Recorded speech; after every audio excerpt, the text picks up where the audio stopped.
$2,000. That is what the average American woman hands over every single year to an industry that has been lying to her face since the day she bought her first moisturizer. Go ahead, pull up your bank statements from the last 5 years. Add up every serum, every eye cream, every toner, every SPF formula with clinical sounding words on the label. You are staring at $10,000 or more, exposed and gone, poured into bottles whose science was either stolen from 1,000-year-old Asian kitchen rituals or fabricated entirely by a marketing department that never ran a single peer-reviewed trial. In the UK, the number sits around £1,500 a year. Multiply that across a lifetime, and you have handed over the deposit on a flat to corporations that understood one thing perfectly. The most profitable customer is the one who believes she cannot stop buying. The global skincare industry pulls in over $500 billion annually, not because its products deliver what they promise, but because it has perfected a single mechanism, manufacturing insecurity, then selling the cure at a 4,000% markup. That is not commerce, that is extraction. And the raw proof that your spending was never necessary has been sitting quietly in Japanese kitchens for over 1,000 years, exposed to anyone willing to look, actively buried by Western brands, terrified of what happens to their quarterly earnings if the truth travels. Think about that architecture for a moment. You were not sold a product. You were enrolled in a subscription to your own anxiety. Every new wrinkle becomes a billing event. Every birthday becomes a reason to upgrade to the next tier. The industry does not need you to age badly. It needs you to believe you will age badly without their permission slip. And that belief, that single-rigged assumption sitting at the foundation of every purchase you have ever made in a beauty aisle, is the lie we are dismantling right now. Because the women in Kyoto who still look 35 at 60 never signed up for that subscription. They reached for 3 items already in their kitchen, items almost certainly sitting in yours tonight, and exposed a truth the $500 billion machine has spent decades trying to bury. What those items are, why they work at a cellular level, and the exact method to use them is what comes next. Run the numbers yourself. 5 years of moisturizers, eye creams, SPF formulas, toners. At $2,000 a year, that is $10,000 gone. Over a decade, $20,000.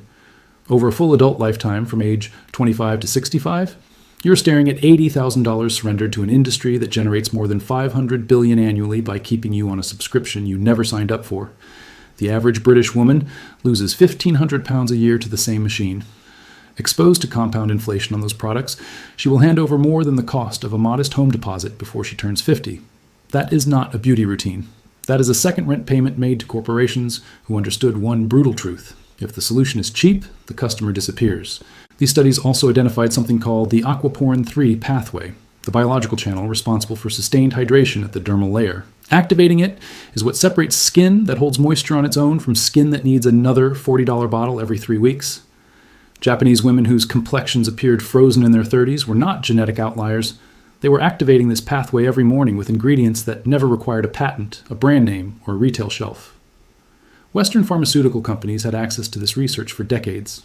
The exposed math tells you why it stayed buried, $80,000 per customer over a lifetime versus a bag of rice that costs $2. The industry did not suppress this because it failed.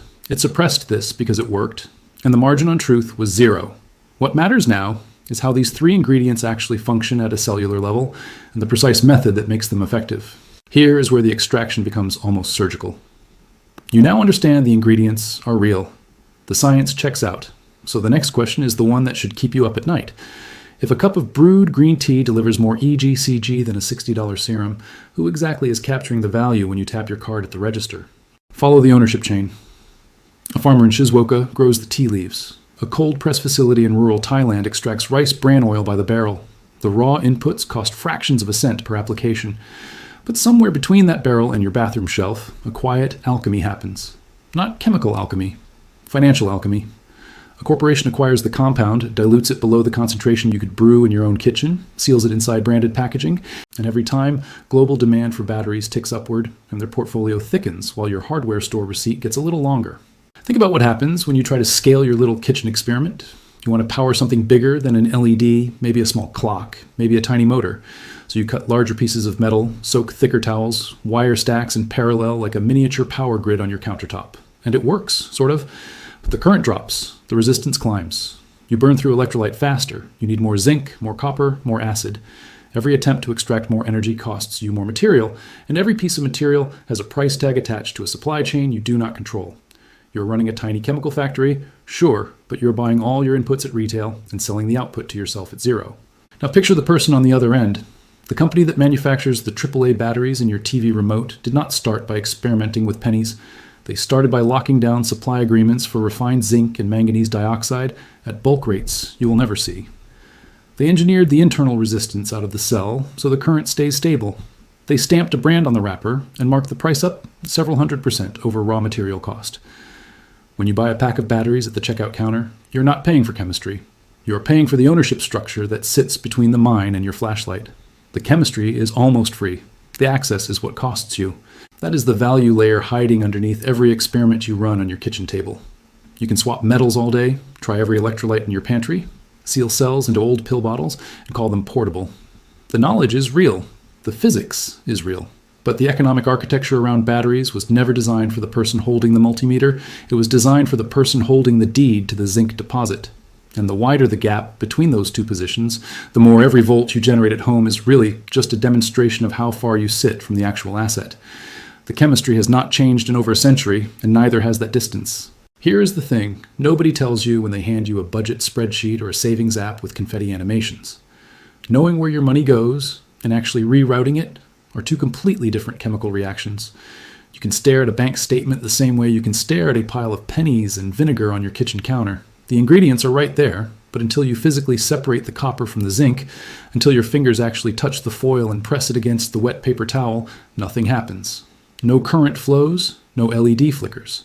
Your financial life works on the exact same principle, and the people who sell you wealth advice have zero interest in admitting how small the real first move actually is.